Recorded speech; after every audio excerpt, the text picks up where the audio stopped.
Hi, this is Charles Butler, the host of the Reality Check on Genesis Communication Network, airing Monday through Friday, 8 a.m. to 10 a.m. at gcnlive.com and on some terrestrial stations around the country. You know, I want to do a piece, just talk a little bit about these mothers of the movement. You know, I think in theory it's great. But you know, these people, gun violence and being stooges of Hillary Clinton, something just doesn't sit right with me. Hillary Clinton and Bill Clinton have been at the heart of black on black crime since Bill Clinton came in office in 1992. I mean, let's face the facts. The height of the Bloods, the Crips, and the gang fighting was during Bill Clinton's administration, and he didn't do a darn thing to stop it. Innocent kids are being killed. This is not about drugs, folks. I tell people this all the time. They don't get it. This is not about drugs, this killing. It's about ignorant people shooting bullets and thinking somehow that it's funny to shoot somebody in the back or in the butt. I mean, these black folks are so stupid. I mean, I listen to them. Oh, I shot that Negro in the butt. They're stupid. And they're very serious. But we need to start putting these people down. People need to start shooting back. That's the only way this kind of thing stops. I'm going to go through some of these mothers real quick. I just took a minute and 40 seconds to kind of set this up. But Sabrina Fulton, she's the mother of Trayvon Martin. She said while she didn't want the spotlight, she'd do everything she could to focus the light on a path out of darkness. Trayvon Martin, as you know, was 17 years old when George Zimmerman shot him. George Zimmerman, in my opinion, should have been found guilty because he was told by the police to stop following that boy. He broke all the tenets of neighborhood watch. And the first is never confront a suspect. So they got engaged. But my question is, why didn't Trayvon Martin run home and get his father and tell him that this white man was following him? That's what I would have done.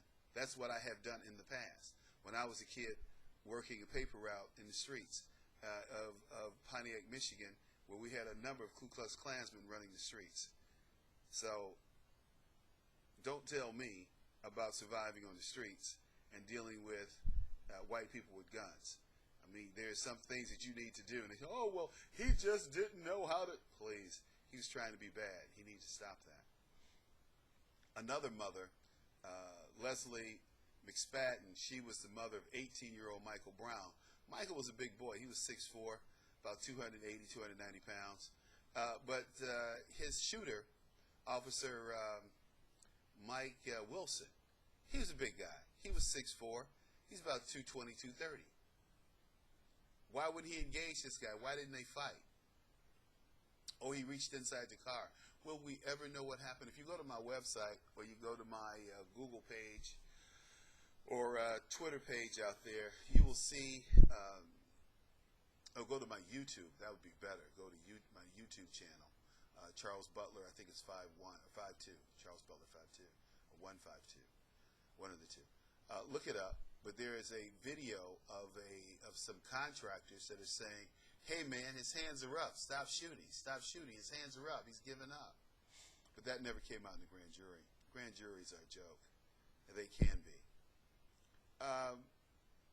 His mother's part of that Mothers for a Movement. But why were these guys walking down the middle of the street in the first place?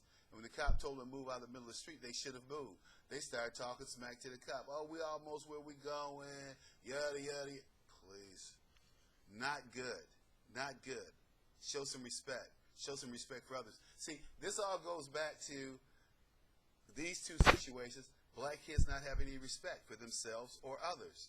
Guess what? They're real bad people out here. And you can act bad if you want, but there are consequences to all of that. Gwen Carr. She was mother to 43-year-old Eric Gardner. Eric Gardner, who was thrown on the pavement, and officers jumped on his back. He was hollering he couldn't breathe, and the officers, he basically died. Horrible, horrible. Those officers need to be tried for killing this man. That's what they do. They try to make you uncomfortable. And for those of you who say, oh, it's no big deal, they didn't have him, I say to you, people out there who've never done this, because most people today haven't done much of anything but run their mouths and watch television and watch movies. Lay on your stomach, put your hands behind your back, and arch your back and expose your diaphragm, see what happens. Or have, some kid come sit on your back. Or have your wife kneel on your back and see what happens to your breath. It's very uncomfortable if you haven't had it done to you. Now, Reed Veal. She was the mother of Sandra Bland, who was found hanged with a trash bag after a traffic stop in Waller, Texas. Now, this cop needs to be tried for abuse of his office, but this led to the death of this woman. They say she hanged herself in her cell with a garbage bag. Do you believe that? I don't. I don't believe it for one second, one iota. I don't. They killed that black woman for whatever reason, and somebody needs to go to prison for that. 17-year-old Lucia McBath. She was the mother of 17-year-old Jordan Davis, who was shot by Michael Dunn, who was sentenced today to 90 years in jail. Michael was sitting at a gas station playing his music loud.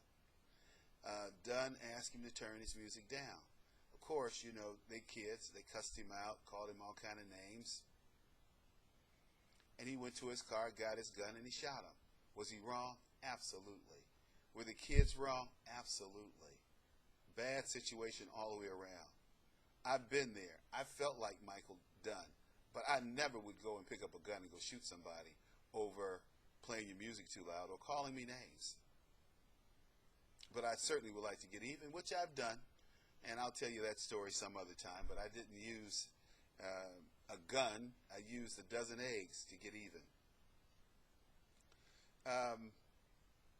Maria Hilton, she's the mother of Dante Hamilton, who was fatally shot by a white officer in Milwaukee. This is the guy who said, I have a firearm I have a concealed weapon in the car. And the officer shot him. Could happen to me. I have a concealed weapon. You have to announce you have a concealed weapon in some states, like Michigan. Other states you don't, like Illinois. Cleopatra Pendleton Crowley. She's the mother of Hadia Pendleton, who was shot by two gang members in a Chicago park. Actually, she was shot at a high school, and the bullet, found her. And when this guy shot into a crowd, the shooters were arrested and charged with first-degree murder. And First Lady Michelle Obama attended a funeral. The issue is this killing happened about 4 blocks from Barack and Michelle's home here in Chicago.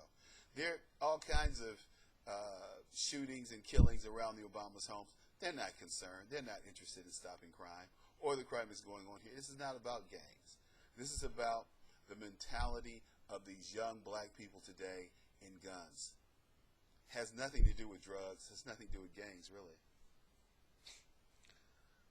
Anita Nance Holt, mother of Blair Holt, who was 16. He died on a CTA bus when he was trying to shield a friend from gangs members shot. This is one that you hear about. But I know there's a man named Cornell who works at a BMW service center here in Chicago. His son was shot on a bus. The first time he let his son ride the bus, shot dead. The first time he let him ride the bus because he was shielding a girl from shots. Very brave little boys. Somebody needs to go to jail. But we don't know if they ever found the shooters of Blair Holt. I know the mom and dad split. The dad's a cop. They split up after this happened. Wanda Johnson, she's the mother of 22-year-old Oscar Grant, who died after being shot by a white Bay Area transit officer. The officer, James, was convicted of involuntary manslaughter, sentenced to 2 years in prison. He received credit for time already served and was released in June 2001. Wow. That's hard, boy. Samir Rice, the mother of 12-year-old Tamir Rice, who died in November 2014 when a cop in Cleveland drove up and shot this boy. He was playing with himself, by himself, playing cops probably. He wanted to be a cop, a good guy. Taken out by a cop who should not have been a cop, but he's a white boy, so he gets a pass. Unconscionable. He needs to be in jail. But somebody needs to start holding these cops accountable. The system won't hold them accountable, so who has to do it? See, Jews have this thing called the Jewish Defense League. They do all kinds of things. And they have that thing called the Mossad, which is totally over the top when it comes to wreaking revenge. Black folks have never done that because we're cowards. We leave it up to the Lord, to the Bible.